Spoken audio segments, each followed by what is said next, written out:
Hi, welcome to this video. Today we'll discuss about SQL versus NoSQL. While working with databases, many times a query arises that should we go in for a relational, that is a SQL database, or we should follow a non-relational, that is NoSQL database. Both these databases have its own pros and cons.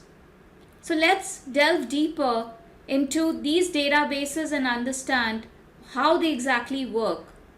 To begin with, first let's try understanding the SQL database. SQL is not a database, but it's actually a language for communicating with the database. SQL stands for Structured Query Language, and it follows a specific schema, the way in which information should be stored inside the tables in the form of fields. So the SQL database consists of tables, and these tables are made up of fields, and these fields follow a specific schema.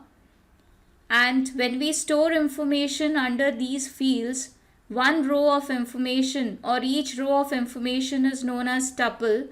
Like this is a tuple, this is a tuple. There are different tuples.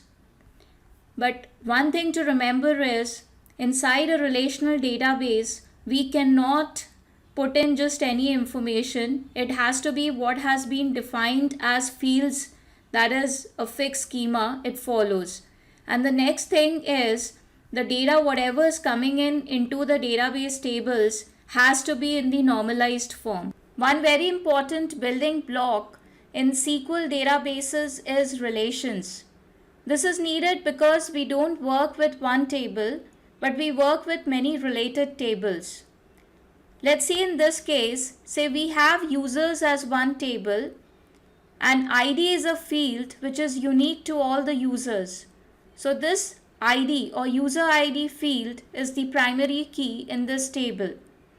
Similarly, in the items table, we have item ID as a unique key which is unique to all the items in this table. So if we want to find out the sales of a particular item and who purchased it, we can have the unique ID, the user ID of the user here. So when we are calling a primary key, here it was a primary key, when we call it in this table, then here this user ID is known as a foreign key.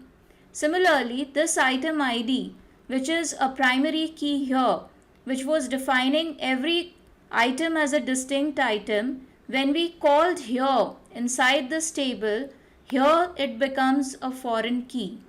So this is now a relationship of user ID, item ID.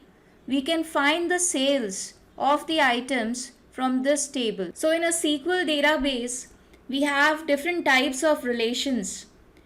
We can have a 1:1 relationship. In this, for example, we take the user table, and every user will have one specific contact details. So one user, one set of contact details. So it is 1:1 relationship.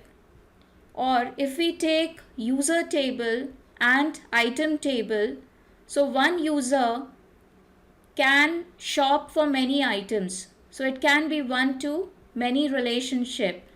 Or we can just say it in the other way also, that many items can be purchased by one user. In a many-is-to-many relationship, let's take example with the help of two tables. One is this user table, and second is a table called roles, in which we have role ID, and every role whatever the person has will have a title and certain rights. So it can be that many users are given many roles. So basically it comes up to many-to-many relationship. So what is NoSQL?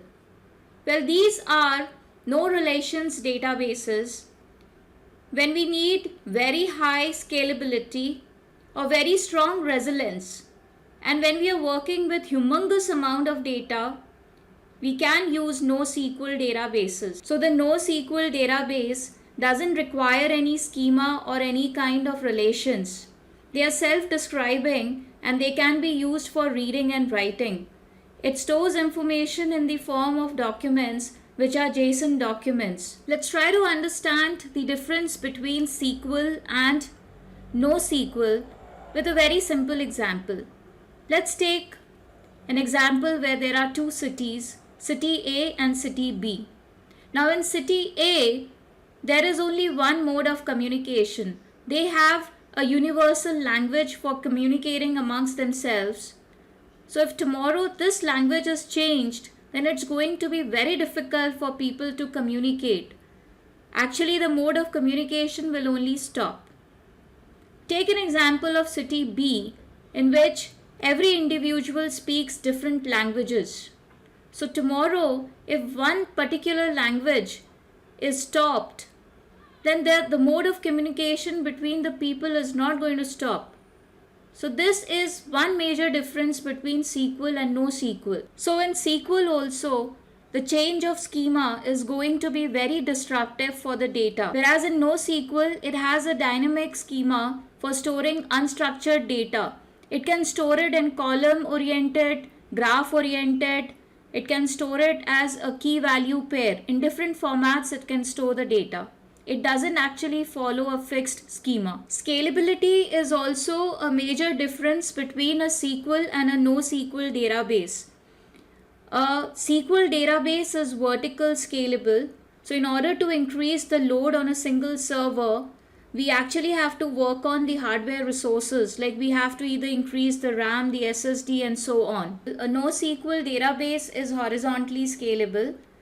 That means it can handle more data by adding more servers to the database. So who wins? Well, SQL is good for organizations who have defined schemas, whereas organizations who have evolving businesses or no fixed structure for their data should go in for NoSQL. If you're finding my videos helpful in any way, please subscribe to my channel and don't forget to leave that thumbs up. It really helps.